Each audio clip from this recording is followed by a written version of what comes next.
When talking about prayer, we normally think of us praying to Hashem. But the Talmud, in fact, tells us that God also prays. Now, this idea is very shocking.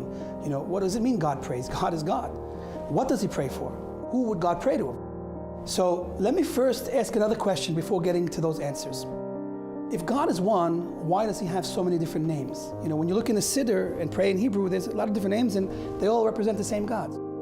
So let us appreciate the two main names we see coming up a lot in prayer is the name that begins with the letters Yud, Hey, and Vav and Hey, which represents the divine attribute of mercy, and the name Elokim, which represents the attribute of judgment.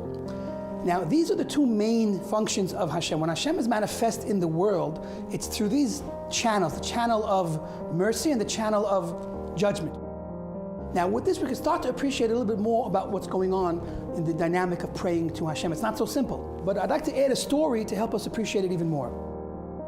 So there's these two friends that work together for many, many years, and one of them is in a jam. He asks his friend, "Can I borrow $10,000 for 30 days? I promise to have it back to you in time." So, of course, good friends, he wants to help him. He says, "But I have to ask my wife first." So he goes home, and as soon as he starts asking his wife, Michael needs a loan, she's like, "Michael? No way. I don't trust him. Never. Forget about it." So he has no choice but to go back to his friend and say, "Listen, Michael, I want to help you, but my wife said no." This can help us appreciate a little bit about what it means that Hashem has many names.